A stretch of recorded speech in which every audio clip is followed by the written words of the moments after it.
नमस्ते दोस्तों। आज हम निफ्टी और सेंसेक्स के नेक्स्ट वीक के आउटलुक पे बात करेंगे। हम देखेंगे कि पिछले हफ्ते मार्केट ने कैसा परफॉर्म किया, टेक्निकल इंडिकेटर्स क्या सिग्नल दे रहे हैं और आने वाले वीक में कौन से फैक्टर्स मार्केट को प्रभावित कर सकते हैं। Trade tensions, foreign flows, sector moves और important support and resistance levels पर भी हम नजर डालेंगे। सो बने रहिए। नमस्ते दोस्तों, welcome to the channel. This week Nifty 50 और BSE सेंसेक्स 30 ने करीब 1% का गेन अचीव किया। निफ्टी क्लोज्ड एट 24,853.15 और सेंसेक्स क्लोज्ड एट 81,721.08।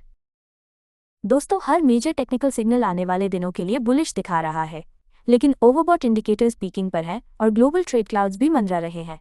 इस वजह से नेक्स्ट वीक रॉकेट की तरह नहीं बल्कि एक रोलर कोस्टर राइड जैसा लग सकता है। दोनों इंडिसेस एक स्ट्रॉन्ग मोमेंटम वेव पर राइड कर रहे हैं। Every single daily and weekly moving average, simple and exponential, is in buy mode. Technicals जैसे कि RSI, Nifty 59.3, Sensex 58.5, MACD और multiple oscillators bullish trend को reinforce करते हैं. In fact, the last time we saw this many green lights across the dashboard was right before the recent relief rally. लेकिन कहानी में twist यहाँ आता है। स्टोकास्टिक और विलियम्स प्रतिशत आर दोनों हाई इंडिसेस के लिए ओवरबॉट टेरिटरी में बहुत गहरे हैं, जिसका मतलब है मार्केट कह रहा है पार्टी तो चल रही है लेकिन एग्जिट पर नजर रखो। वोलेटिलिटी ATR बढ़ी हुई है जो आने वाले दिनों में बड़े स्विंग्स का इशारा दे रही है। इसे एक रोलर कोस्टर के सबसे ऊपर पहुंचने जैसा समझो, ना कि एक आरामदायक ट्रेन राइड। चलिए समझते हैं मैक्रो स्पार्क्स और potential triggers. Trade tensions. Bharat America के साथ एक नया ट्रेड एग्रीमेंट नेगोशिएट कर रहा है, जिसका उद्देश्य जुलाई तक टैरिफ से बचना है। इस संबंध में कोई भी खबर किसी भी तरफ मार्केट के सेंटीमेंट को प्रभावित कर सकती है। चलिए समझते हैं foreign flows. Morgan Stanley global market में उतर चढ़ाव के बावजूद भारत को लेकर बुलिश बना हुआ है।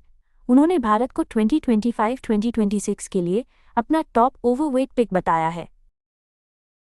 चलिए समझते हैं सेक्टर मूव्स। पावर, बैंकिंग और ऑयल और गैस सेक्टर्स ने हाल ही में हुए फायदों में सबसे आगे रहे, जबकि फार्मा और ऑटो सेक्टर्स पिछड़ गए। सेक्टर रोटेशन का खतरा बना हुआ है। चलिए समझते हैं what to watch next week. Upside targets. ऊपर की ओर लक्ष्य। निफ्टी 50 रेजिस्टेंस है 24,878 पर, डेली R2, फिर 25,297 पर, वीकली R1। सेंसेक्स रेजिस्टेंस है 81,752 पर, डेली R2, फिर 83,149 पर, वीकली R1। डाउनसाइड रिस्क नीचे की और खतरा। निफ्टी 50 सपोर्ट है 24,469 पर, डेली S1, फिर 24,100 पर, वीकली S2।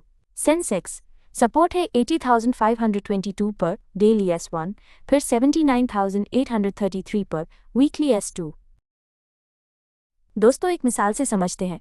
मार्केट अभी एक ऐसे स्प्रिंटर की तरह फील हो रहा है जो 400 मीटर की रेस के अंत में है। अभी भी तेजी से दौड़ रहा है, लेकिन ऑक्सीजन की कमी हो रही है। नेक्स्ट वीक और भी अपवर्ड टेस्ट होने की संभावना है, लेकिन ओवरबॉट सिग्नल्स और मैक्रो अनसर्टेनिटी का मतलब है कि एक छोटी सी अफवाह भी रैली को ट्रिप कर सकती है। तो दोस्तों, अगर आपको ये वीकली शेयर मार्केट एनालिसिस पसंद आया तो इस चैनल को सब्सक्राइब करना मत भूलना। लाइक और कमेंट करके हमें बताएं कि आपको ये वीडियो कैसा लगा। हम आगे भी ऐसे एक्सक्लूसिव एनालिसिस लाते रहेंगे, सो स्टे ट्यून्ड।